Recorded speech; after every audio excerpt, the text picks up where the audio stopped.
সংখ্যানুপাতিক বা পিআর পদ্ধতিতে এখনই জাতীয় নির্বাচন করা কঠিন হবে না বলে মনে করছেন বিশেষজ্ঞরা, কারণ দেশের অধিকাংশ মানুষই পিআর পদ্ধতি বোঝেন না। আবার এই পদ্ধতিতে সরকার গঠন করলে সরকারের স্থিতিশীলতা থাকবে না বলে মত তাদের। দীর্ঘমেয়াদী পরিকল্পনাও হবে বাধাগ্রস্ত, তাই প্রচলিত পদ্ধতিতে নির্বাচন করার পরামর্শ তাদের। অন্তরা বিশ্বাসের রিপোর্টে দেখুন বিস্তারিত। কোন পদ্ধতিতে হবে জাতীয় সংসদ নির্বাচন? জাতীয় ঐক্যমত্য কমিশনের বৈঠকে এ নিয়ে বিস্তারিত আলোচনা হয়েছে। সিদ্ধান্ত আসে পিআর পদ্ধতিতে নয়, প্রচলিত নিয়মেই হবে নির্বাচন। তবে এক্ষেত্রে ভিন্ন মত ছিল কিছু রাজনৈতিক দলের। বিশেষজ্ঞরা বলছেন, পিআর পদ্ধতিতে ভোট করার মতো পরিবেশ নেই বাংলাদেশে। যেটা ঐক্যমত্য হয়েছে দ্বিমত সত্ত্বেও, সেটাই কিভাবে বাস্তবায়িত হবে, আইনগত কিভাবে বাধ্যবাধকতার সৃষ্টি করা যাবে, সেটাই এখন আলোচনার বিষয়। অতএব আর নতুন বিষয়ে অবতারণা করার সুযোগ আমি তো দেখি না। এরই মধ্যে বাংলাদেশ জামায়াতে ইসলামী সহ বেশ কয়েকটি রাজনৈতিক দল পিআর পদ্ধতিতে ভোটের দাবি জানিয়েছে। তবে পিআর পদ্ধতি চায় না বিএনপি। বিশেষজ্ঞরা মনে করেন, সাধারণ মানুষ নতুন এ পদ্ধতি বোঝে না খুব একটা। তবে অপেক্ষাকৃত ছোট দলগুলো সংসদে চলে আসতে পারবে। বিএনপি পিআর পদ্ধতি চায় না। একদম সাধারণত হচ্ছে যে আপনি যদি সরকার গঠন করতে চান তাহলে আপনার 50%-এর বেশি ভোট পেতে হবে, এবং বিএনপির কাছে তো 50%-এর বেশি ভোট নেই। সুতরাং বিএনপি তো চাইবে যে তারা একটা ভোট যেভাবে হচ্ছিল সেটা হোক, এবং তারা যদি সংখ্যাগরিষ্ঠতা অর্জন করতে পারেন তারা সরকার গঠন করবেন। তো সরকার গঠনের রিস্ক বিএনপি কেন নেবে? সুতরাং বিএনপি পিআর পদ্ধতি চাইবে না, এটাই স্বাভাবিক। পিআর পদ্ধতিতে ভোট হলে জটিলতা বাড়বে বলে মনে করেন রাজনীতি বিশ্লেষক অধ্যাপক ডক্টর মাহবুবুল্লাহ। নেপালের অভিজ্ঞতা হচ্ছে, সেখানে আমরা দেখেছি, সেখানে তারা পিআর পদ্ধতি একেবারে শতভাগ করে নাই, আংশিক করেছে। তারপরেও সেখানে কিন্তু স্থিতিশীল সরকার হচ্ছে না।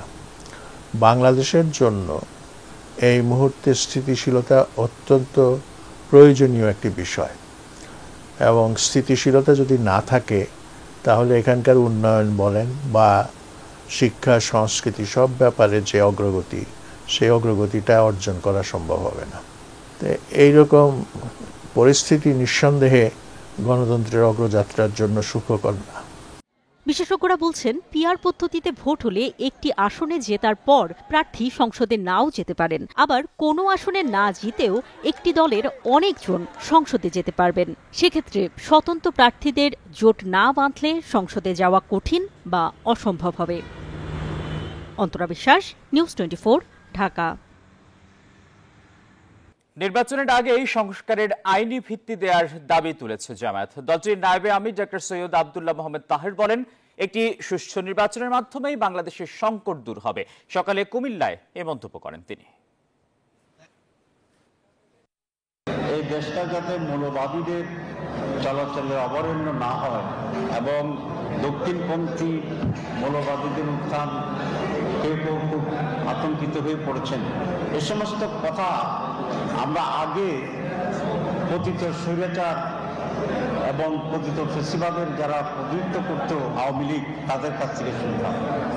এখন দুর্ভাগ্যজনকভাবে সত্য যে আওয়ামী লীগের সেই বক্তব্যটি আমরা এখন বিএনপির নেতৃত্বের মুখে শুনতে পাচ্ছি। পিআর ইস্যুতে নির্বাচন বিলম্ব হলে সংকটে পড়বে দেশ বলে মন্তব্য করেছেন বিএনপির স্থায়ী কমিটির সদস্য ডাক্তার AZM জাহিদ হোসেন। সকালে জাতীয় প্রেস ক্লাবে গণতন্ত্র মানবাধিকার নিশ্চিতে জাতীয় সংসদ নির্বাচনের গুরুত্ব শীর্ষক আলোচনার সভায় তিনি এ মন্তব্য করেন। ধরনের বিশৃঙ্খলা হলে লাভ কাদের? লাভ হচ্ছে পলায়নকৃত স্বৈরাচারের। কাজে আপনারা যারা আজকে বুঝে না বুঝে বিভিন্ন দাবি তুলে আজকে নির্বাচনকে পিছিয়ে দিতে চান, তারা কি প্রকারান্তরে স্বৈরাচারের পক্ষে কাজ করছেন কিনা সেইটি কি বিবেচনা করেছেন? শেখ হাসিনার বক্তব্য প্রচার নিয়ে কিছু গণমাধ্যমকে সতর্ক করেছে অন্তর্বর্তী সরকার। আজ প্রেস উইং এক বিবৃতিতে এই সতর্কবার্তা জানায়। বিবৃতিতে বলা হয়, এই ধরনের কার্যকলাপ সন্ত্রাস বিরোধী আইন 2009-এর আওতায় গুরুতর লঙ্ঘন। শেখ হাসিনার বক্তব্য কেউ ভবিষ্যতে প্রকাশ করলে তাৎক্ষণিক আইনি ব্যবস্থা নেওয়ার হুঁশিয়ারিও দেওয়া হয়। বিবৃতিতে বলা হয়, ফৌজদারি অপরাধে দণ্ডিত এবং গণহত্যা, মানবতা বিরোধী অপরাধে অভিযুক্ত পলাতক আসামি শেখ হাসিনার অডিও প্রচার করা আইনত নিষিদ্ধ। ডাকসু নির্বাচনকে কেন্দ্র করে ক্রমেই উত্তপ্ত হয়ে উঠছে ঢাকা বিশ্ববিদ্যালয় ক্যাম্পাস। এখন প্রচারণা না হওয়ার কথা থাকলেও কুশল বিনিময় করছেন প্রার্থীরা। এর মধ্যে সোশ্যাল মিডিয়ায় অপপ্রচার নিয়ে উদ্বেগ প্রকাশ করছেন ছাত্রদলের ভিপি প্রার্থী, আর নিজেদের ইশতেহার ঘোষণা করেছে শিবির। আর একই দৌড়ে ব্যস্ত বাকছাসও চলছে মনোনয়ন বাতিল হওয়া প্রার্থীদের আপিলের প্রক্রিয়াও। বিস্তারিত আল মোহাইমিনুল খানের রিপোর্টে। ডাকসু নির্বাচন 2025 যতই ঘনিয়ে আসছে ততই বাড়ছে প্রার্থীদের তৎপরতা। নির্বাচন কমিশন 25শে আগস্ট পর্যন্ত প্রার্থীদের হল কিংবা ক্যাম্পাসে প্রচারণা না চালানোর স্পষ্ট নির্দেশ দিলেও শুক্রবার ঢাকা বিশ্ববিদ্যালয়ের বিভিন্ন হলে দেখা যায় ডাকসু নির্বাচনের প্রার্থীদের জনসংযোগ, এমনকি ঘোষণা করেন ইশতেহারও। এ বিষয়ে এখনো নীরব ভূমিকা নির্বাচন কমিশনের। জোটের পক্ষ থেকে কথা বলবে। দুপুরে মধুর ক্যান্টিনে সংবাদ সম্মেলন করে নিজেদের ইশতেহার ঘোষণা করেন ছাত্র শিবিরের ভিপি প্রার্থী সাদিক কায়েম। বলেন, ডাকসুকে নিয়মিত একাডেমিক ক্যালেন্ডারে অন্তর্ভুক্ত করাই হবে মূল প্রতিশ্রুতি। এই ডাকসুর এটা হবে একটা একাডেমিক কাজ, এটা হচ্ছে বিশ্ববিদ্যালয় পড়াশোনার একটা গুরুত্ব, এটা একাডেমিক ক্যালেন্ডারে যুক্ত করে, এটা হচ্ছে একটা কাজ তাদের। তো আমরা দায়িত্ব নেওয়ার পরে ইনশাল্লাহ 1 বছরের পরে নির্ধারিত সময় আবার ডাকসুর তফসিল ঘোষণা করা, সেটা হবে আমাদের অন্যতম একটা কমিটমেন্ট। প্রশাসনের উদাসীনতার কারণে ডাকসু নির্বাচন ও ভোট কেন্দ্রে বিশৃঙ্খলা হতে পারে বলে আশঙ্কা প্রকাশ করেছে স্বতন্ত্র শিক্ষার্থী ঐক্য প্যানেল। বিকেলে মধুর ক্যান্টিনে সংবাদ সম্মেলন করে এই অভিযোগ করে প্যানেলটির ভিপি প্রার্থী উমামা ফাতেমা। শিক্ষার্থীরা যদি আমাদেরকে তাদের প্রতিনিধি হিসেবে নির্বাচন করেন, একটি বিষয়ে আশ্বস্ত করতে চাই, স্টারলিংকে এনে সবাইকে ফ্রি ইন্টারনেট সেবার আওতায় নিয়ে আসা সম্ভব। ফজলুল হক মুসলিম হলে নামাজ পড়েন বাকছাস নেতৃত্বাধীন বৈষম্য বিরোধী শিক্ষার্থী সংসদের প্রার্থীরা। এরপর ঢাবি ক্যাম্পাসকে স্টারলিংকের আওতায় আনা সহ নানা ইশতেহারের কথা জানায় তারা।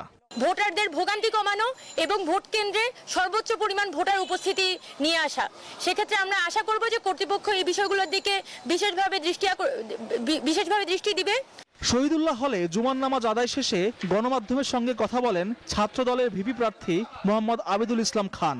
এ সময় তিনি নির্বাচনে সোশ্যাল মিডিয়ায় ভুল তথ্য ছড়ানো নিয়ে গভীর উদ্বেগ প্রকাশ করেন। এখনো আনুষ্ঠানিক নির্বাচনী প্রচারণা শুরু হয়নি।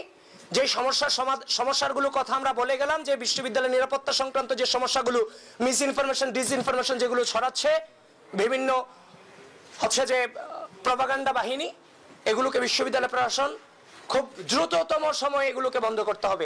5 আগস্ট পরবর্তী সময়ে প্রত্যেকটা ক্যাম্পাসে কারা প্রপাগান্ডা ছড়িয়েছে, কারা বিভিন্ন সংগঠনগুলোকে রাজনীতি নিষিদ্ধের নামে নানান ধরনের মব তৈরি করে। অন্যদিকে সকাল থেকেই আজ ভিন্ন চিত্র দেখা গেছে চিফ রিটার্নিং কর্মকর্তার কার্যালয়ের সামনে। বৃহস্পতিবার রাতে প্রকাশিত প্রাথমিক প্রার্থী তালিকায় নানা ত্রুটির কারণে যাদের মনোনয়নপত্র বাতিল হয়েছে তাদের ভিড় করতে দেখা যায় সেখানে। মনোনয়ন বাতিল হওয়া 47 জন প্রার্থীর মধ্যে 23 জন বিকেল 4:30টার মধ্যে তাদের প্রার্থিতা পুনর্বিবেচনার জন্য চিফ রিটার্নিং কর্মকর্তার কাছে আবেদন করেন। যিনি আমার সমর্থক হিসেবে থাকবেন তার ভোটার নম্বরটা আমার দেওয়া হয়নি, ভুলবশত দেওয়া হয়নি। তো এই কারণে আমার ফর্মে আমার নাম আসেনি প্রার্থী হিসেবে। প্রস্তাবক ছিল, প্রস্তাবকের তথ্যগত ত্রুটি ছিল আসলে। কিন্তু দেখেন, আমি আসলে হচ্ছে আপনারা জানেন যে আমি এই ডাকসুর জন্য 72 ঘন্টা অনশন করেছিলাম। তো আমি মনে করছি যে আসলে আমার বিরুদ্ধে কোনো ষড়যন্ত্র হচ্ছে কিনা। প্রাথমিক বৈধ প্রার্থীর তালিকায় ভিপি প্রার্থী হিসেবে 29 নম্বর সিরিয়ালে দেখা যায় বিতর্কিত জুলিয়াস সিজার তালুকদারের নাম। এ বিষয়ে নির্বাচন কমিশন জানায় তার বিরুদ্ধে আনা অভিযোগটি তদন্তাধীন। চূড়ান্ত তালিকায় যার সিদ্ধান্ত প্রতিফলিত হবে। আর ডাকসু নির্বাচনের চিফ রিটার্নিং কর্মকর্তা জানান, আবেদনগুলো আপিল ট্রাইব্যুনালের যাচাই বাছাই শেষে যারা শর্ত পূরণ করতে পারবেন তারা সবাই নির্বাচনে অংশ নিতে পারবেন। আমরা আগামীকালও আবেদন নিব। আমরা 24 তারিখে এই আপিল নিষ্পত্তি একটা কমিটি আছে, আমরা তাদের এই সকল আবেদনগুলো ওখানে দিয়ে দিব। বাই দিস টাইম ক্যান্ডিডেটরা যখন আবেদন করতে আসছে তার কার কি ভুল তারা জেনে যাচ্ছে। তখন ওই যে যদি কারেকশন করার সুযোগ থাকে তাদেরকে এসে কারেকশন করে দিতে হবে। আমরা আশা করতেছি 24 তারিখে দুপুর নাগাদ এই ঝামেলাগুলো সলভ হয়ে যাবে। বৃহস্পতিবার রাতে প্রকাশিত প্রাথমিক তালিকা অনুযায়ী এখন পর্যন্ত ডাকসু নির্বাচনে বর্তমানে বৈধ প্রার্থীর সংখ্যা 462 জন। কেউ ব্যস্ত ইশতেহার ঘোষণা করতে, কেউ বা ব্যস্ত জনসংযোগ করতে, আবার কিছু প্রার্থী ব্যস্ত রয়েছেন নিজের প্রার্থিতা ফিরে পেতে। সব মিলিয়ে জমে উঠেছে ডাকসু নির্বাচন। পাল্টাপাল্টি অভিযোগে ক্রমেই বাড়ছে এই নির্বাচনের উত্তাপ। এখন চূড়ান্ত তালিকা প্রকাশের পরে স্পষ্ট হবে এই নির্বাচনের উত্তাপ কতটুকু গড়ায়। আল মোহাইমিনুল খান, নিউজ 24, ঢাকা। বিগত ১৬ বছরের গুম খুনের জন্য দায়ী শেখ হাসিনার বিচার এদেশের মাটিতেই হবে, এমন মন্তব্য করেছেন বিএনপি মহাসচিব মির্জা ফখরুল ইসলাম আলমগীর। বলেন, বিচার নিশ্চিত ও ত্বরান্বিত করতেই নির্বাচন চায় তার দল। শুক্রবার রাজধানীর মানিক মিয়া এভিনিউয়ে মায়ের ডাক সংগঠনের কর্মসূচিতে অংশ নিয়ে বিএনপি মহাসচিব এসব কথা বলেন। আমি তো তোমাকে দেখতে চাই, আমি আমার বাবা সহ আমার সকল চাচুকে ফেরত চাই। অজানা ঠিকানায় হারিয়ে যাওয়া প্রিয়জনদের খোঁজ মেলেনি আজও। আমি যখন অসুস্থ থাকি আমার তখন মন চায় আমার বাবার সাথে থাকতে, আমার বাবার হাতটা ধরতে, কিন্তু এটা এখন আমার জন্য স্বপ্ন। তাই শেষ হচ্ছে না অপেক্ষার প্রহর, কারো অপেক্ষা বাবার জন্য, কারো আবার ভাইয়ের। গেল ১.৫ দশক জুড়ে দুঃস্বপ্নের মতো দিন পার করছেন স্বজনরা। আওয়ামী সরকার পতনের পর আয়নাঘর থেকে ফিরেছেন হাতে গোনা কয়েকজন, হদিস মেলেনি বেশিরভাগেরই। ৩০ আগস্ট আন্তর্জাতিক গুম প্রতিরোধ দিবস উপলক্ষে মায়ের ডাক সংগঠনের এই আয়োজনে যোগ দেন তারা। সরকারের ব্যর্থতা আর অনীহার কারণেই ন্যায় বিচার না পাওয়ার অভিযোগ তাদের। যারা এই গুমের সাথে জড়িত, আমার বাবা সহ আর সব চাচুদের সবার জন্য তাদের সঠিক একটি আইনগতভাবে একটি তাদের বিচার করা হোক। আমি আমার সন্তানকে ফেরত চাই। আমি মরার আগে যেন আমার সন্তানের ডাক, মার ডাকটা শুনে মরতে পারি, এইটুকু আমার পাওনা। ১ বছর পরেও কেন আমাদেরকে এই জবাব এখানে দাঁড়িয়ে করতে হচ্ছে? আমার ভাই সহ যারা গুম হয়েছে, যারা বিচার বহির্ভূত হত্যাকাণ্ডের শিকার হয়েছে, প্রত্যেকটা অন্যায়ের, প্রত্যেকটা মানবতা বিরোধী অপরাধের বিচার আমরা সামনে আনবো। ভুক্তভোগী পরিবারগুলোকে আশ্বাস জানিয়ে বিএনপি মহাসচিব মির্জা ফখরুল ইসলাম আলমগীর বলেন, বিচার নিশ্চিত করতেই দ্রুত নির্বাচন চায় তার দল। হাসিনা এই হত্যাকাণ্ডগুলোর জন্য দায়ী, হাসিনা এই গুমের জন্য দায়ী, সুতরাং হাসিনার বিচার অবশ্যই হতে হবে, এই দেশের মাটিতে হতে হবে এবং তার সর্বোচ্চ শাস্তি হতে হবে। আপনারা কেউ নিরাশ হবেন না, জনগণের আন্দোলন কখনো ব্যর্থ হয় না, আজ পর্যন্ত হয়নি। গুমের বিচারে অন্তর্বর্তী সরকার ব্যর্থ বলেও অভিযোগ করেন বিএনপি মহাসচিব। অন্তর্বর্তী যে সরকার, তারা সম্পূর্ণ ব্যর্থ হয়েছে এই গুম কমিশনকে পাবলিককে নিয়ে আসার, পাবলিক শুনানি করার। তারা ব্যর্থ হয়েছে এই শিশুগুলো, তাদের আত্মীয়দের, তার মায়েদের, তার ভাইদের যে কান্না, সেই কান্নাকে বন্ধ করার। পরে গুম হওয়া ব্যক্তিদের নিয়ে আলোকচিত্র প্রদর্শনী ঘুরে দেখেন মির্জা ফখরুল ইসলাম আলমগীর। ফজলে রাব্বি সৌরভ, নিউজ 24, ঢাকা। সিসি ক্যামেরার আওতায় আসছে সিলেটের সাদা পাথর পর্যটন এলাকা। কারণ ঐতিহ্য ফেরাতে লুটের পাথর উদ্ধার করে ফেলা হচ্ছে ভোলাগঞ্জে। নতুন জেলা প্রশাসক সারওয়ার আলমকে সাথে নিয়ে পরিদর্শনে এসে এসব কথা জানান জনপ্রশাসন সচিব। লুটের ঘটনায় জড়িতরা যে দলেরই হোক ছাড় পাবে না বলেও সতর্ক করেন তিনি। সিলেট থেকে আরো জানাচ্ছেন নাজাত আহমেদ পুরকায়স্থ। সিলেটে সাদা পাথরে লুটের ঘটনায় কয়েকদিন ধরেই গোটা দেশে তুলপাড়। প্রশাসনের টানা অভিযানে একের পর এক বেরিয়ে আসছে লুটারদের রাজনৈতিক পরিচয়। শুক্রবার সকালে নতুন জেলা প্রশাসক সারওয়ার আলমকে সাথে নিয়ে ওই এলাকায় পরিদর্শনে আসেন জনপ্রশাসন সচিব মোখলেসুর রহমান। এ সময় তার সাথে ছিলেন জ্বালানি ও খনিজ সম্পদ সচিব মোহাম্মদ সাইফুল ইসলাম। জনপ্রশাসন সচিব বলেন, সিলেটে সাদা পাথর লুট হয়নি, হয়েছে হরিলুট। আমরা পেপার পত্রিকায় দেখছি যে লুট হয়েছে, তো আমার মনে হয় আমি আজকে এসে দেখে যেটা মনে হচ্ছে ইটস মোর দ্যান লুট, এটা হরিলুট। টুরিস্ট পুলিশের একটা ক্যাম্প এখানে আমরা করার চিন্তা করতেছি। তারপরে আমাদের ব্যাটালিয়ন আনসার একটা ক্যাম্প এখানে করার চিন্তা করতেছি। একই সঙ্গে সাদা পাথর এলাকায় সিসিটিভি স্থাপন সহ বেশ কিছু পরিকল্পনার কথা জানান তিনি। আর খনিজ সম্পদ সচিব জানান, প্রতিস্থাপিত পাথর আগের মতো জৌলুস পুরোপুরি ফিরাতে না পারলেও ক্ষতি কিছুটা হলেও কাটিয়ে ওঠা সম্ভব। প্রাকৃতিকভাবে যেটা আসলে এখানে সাজানো হয় সেটা তো আসলে মানুষের পক্ষে সম্ভব না, তাই আমরা যতটুকু চেষ্টা করছি যে এই পাথরগুলিকে কিছু ফিরিয়ে এনে ওর সৌন্দর্য কিছু রাখা যায় কিনা। এদিকে জেলা প্রশাসক মোহাম্মদ সারওয়ার আলম জানান, বৈধ পাথর ব্যবসায়ীদের যাতে ক্ষতিগ্রস্ত না হতে হয় সে ব্যবস্থা নেওয়া হবে। যারা বৈধভাবে এই এলাকায় পাথরের ব্যবসা করেন, নিয়ে আসেন, ইম্পোর্ট করে নিয়ে আসেন বা ইয়ে করছেন, তাহলে কোনো ক্ষতিগ্রস্ত না হয় সেটা করবে, মানে ব্যবসাও করবে কিন্তু সেটা বৈধ হতে হবে। গত বছরের 5 আগস্ট সরকার পতনের পর থেকেই সাদা পাথর এলাকায় নির্বিচারে পাথর উত্তোলন শুরু হয়। এতে পর্যটন স্পট ও রেলওয়ে বাংকার এলাকার পরিবেশ ও প্রাকৃতিক সৌন্দর্য মারাত্মকভাবে ক্ষতিগ্রস্ত হয়। নাজাত আহমদ পুরকায়স্থ, নিউজ 24, সিলেট। ঢাকা করাচি সরাসরি চলবে ফ্লাইট, জানালেন পাকিস্তানের বাণিজ্য মন্ত্রী জাম কামাল খান। শুক্রবার চট্টগ্রাম চেম্বার অব কমার্সের নেতাদের সঙ্গে মতবিনিময়কালে কথা বলেন তিনি। বাংলাদেশ পাকিস্তানের মধ্যে গেল কয়েক মাসে ভিসা প্রক্রিয়া দ্রুত ও সহজ হয়েছে বলেও উল্লেখ করেন পাকিস্তানের বাণিজ্য মন্ত্রী। আর বাণিজ্য উপদেষ্টা শেখ বশির উদ্দিন বলেন, ব্যবসা বাণিজ্যের সক্ষমতা বাড়াতে কাজ করছে দুই দেশের সরকার। আবু জাবেদের ছবিতে নয়ন বড়ুয়া জয়ের রিপোর্টে বিস্তারিত। 4 দিনের সফরে বাংলাদেশে পাকিস্তানের বাণিজ্য মন্ত্রী জাম কামাল খান শুক্রবার মত বিনিময় করেন চট্টগ্রামের চেম্বার অব কমার্সের নেতাদের সঙ্গে। এই সময় তার সঙ্গে ছিলেন বাণিজ্য উপদেষ্টা শেখ বশির উদ্দিন। সবাই চট্টগ্রামের পোশাক শিল্প, ইস্পাত শিল্প, শিপিং ব্যবসায়ী সহ বিভিন্ন ব্যবসায়ী ও শিল্পপতিরা বাংলাদেশ পাকিস্তানের ব্যবসা বাণিজ্যের নানা সমস্যা ও সম্ভাবনা তুলে ধরেন।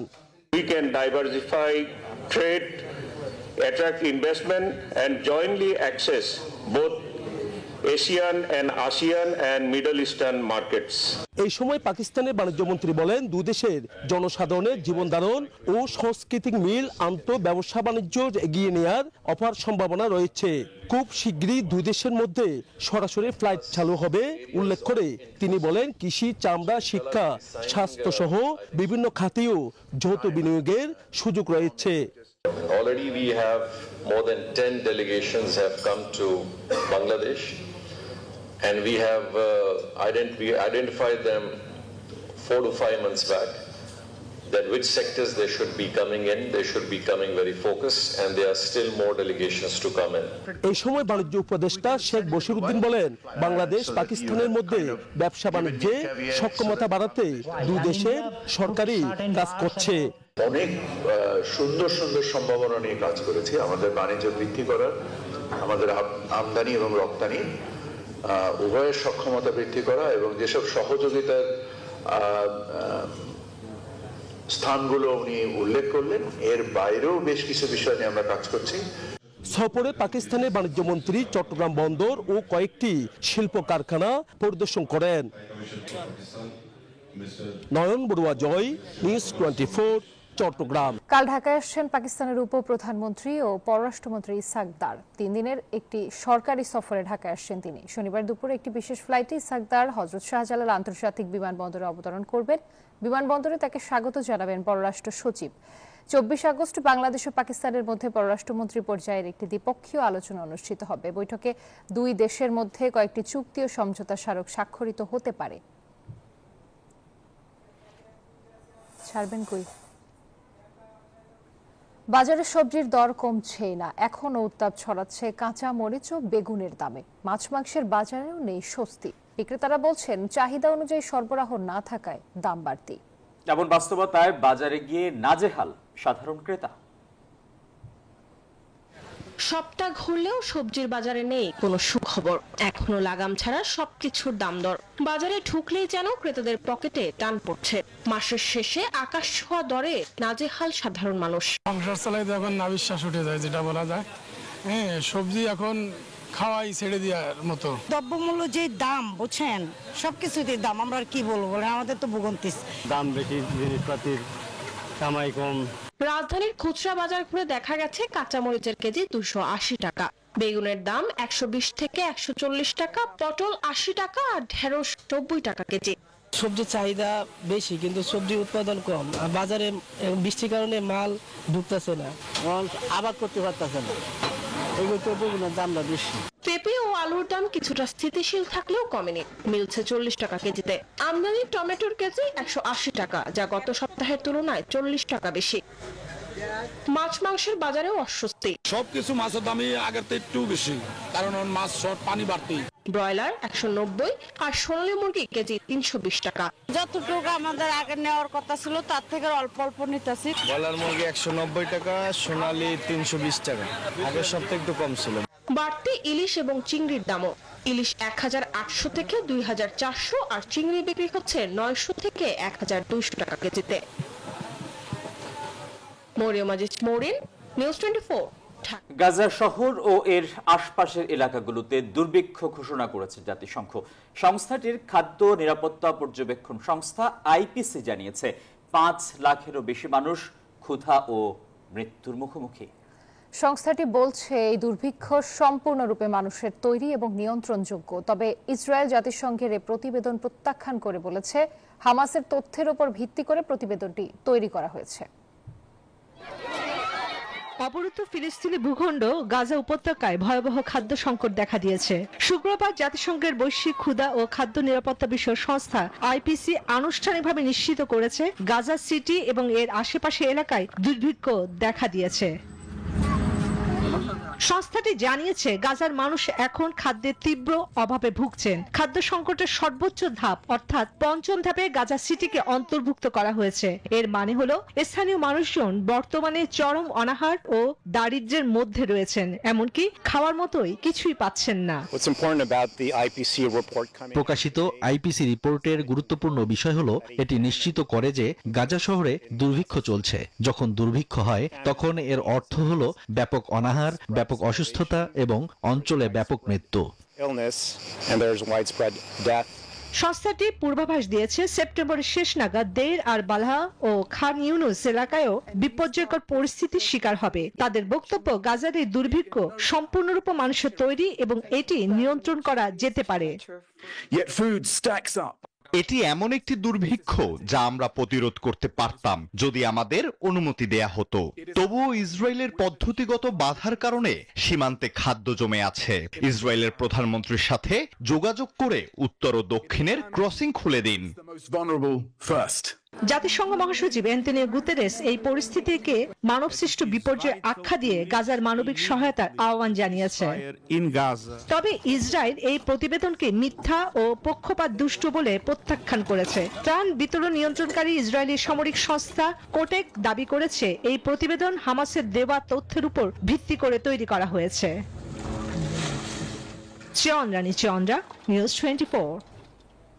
কিশোরগঞ্জে আধিপত্য বিস্তারকে কেন্দ্র করে যুবদলের দুই গ্রুপের সংঘর্ষে হিমেল নামে একজন নিহত হয়েছে। শুক্রবার সকালে সদর উপজেলার বোলাই নতুন বাজার হাবিবনগরে এই সংঘর্ষের ঘটনা ঘটে। পুলিশ জানায় উপজেলা যুবদলের যুগ্ম আহ্বায়ক এমদাদ এবং জেলা যুবদলের তথ্য যোগাযোগ বিষয়ক সম্পাদক রাজনের মধ্যে দ্বন্দ্ব ছিল। এর জেরে দুই গ্রুপের মধ্যে সংঘর্ষ, গুলি ও ইট পাটকেল নিক্ষেপের ঘটনা ঘটে। এ সময় গুলিবিদ্ধ সহ আহত অন্তত 30 জনকে হাসপাতালে নেওয়া হয়। চিকিৎসাধীন অবস্থায় বিকেলে রাজনের সমর্থক হিমেল মারা যায়। খবর ছড়িয়ে পড়লে এমদাদের বাড়িসহ 5টি বাড়িতে আগুন দেওয়ার ঘটনা ঘটে। পরে ঘটনাস্থলে গিয়ে পরিস্থিতি নিয়ন্ত্রণে আনে সেনাবাহিনী ও পুলিশ। এ সময় 10 জনকে আটক করা হয়।